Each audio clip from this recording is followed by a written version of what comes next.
Pourquoi le buisson d'épines ne se consume-t-il pas? Moïse. Moïse. Me voici. N'approche pas. Retire tes sandales, car le lieu où tu te tiens est une terre sainte. Je suis le Dieu de tes pères, le Dieu d'Abraham, le Dieu d'Isaac, le Dieu de Jacob.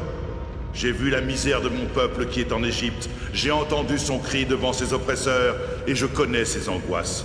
Je veux le délivrer des Égyptiens et l'amener vers une terre plantureuse et vaste qui ruisselle de lait et de miel.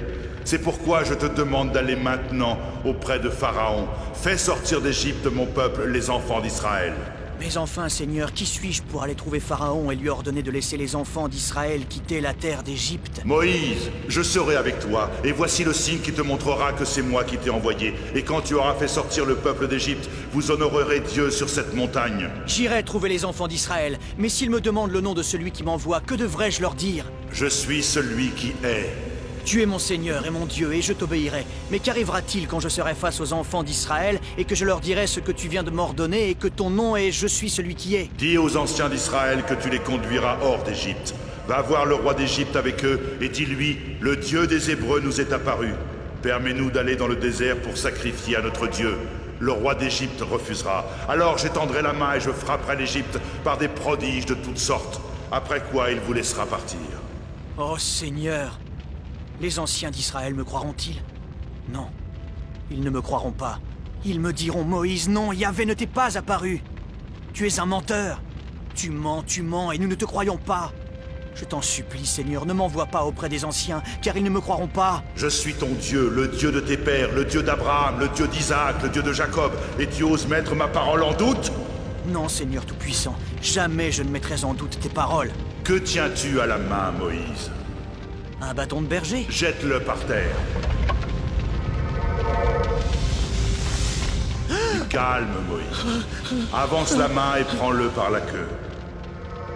Tu accompliras ce prodige devant les Israélites afin qu'ils croient que Yahvé, le Dieu de leur père, le Dieu d'Abraham, le Dieu d'Isaac, le Dieu de Jacob, est apparu devant toi. Mets ta main sur ta poitrine.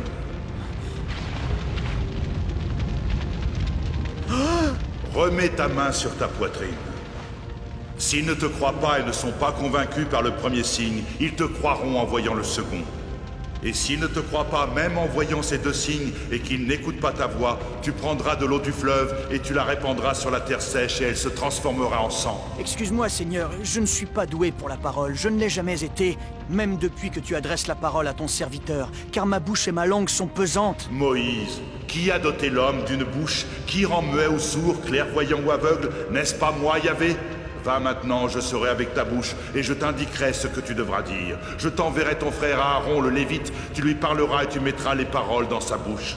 Mon frère Aaron? Je ne savais pas que j'avais un frère, Seigneur. Tu as un frère, Moïse. C'est un Lévite, il parle bien, lui. Il approche à ta rencontre.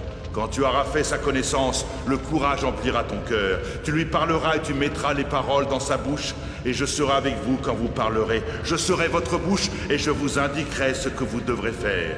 C'est lui qui parlera pour toi au peuple, et quand il parlera, tu tiendras le bâton à la main, et tu accompliras les signes. Je suis ton humble serviteur.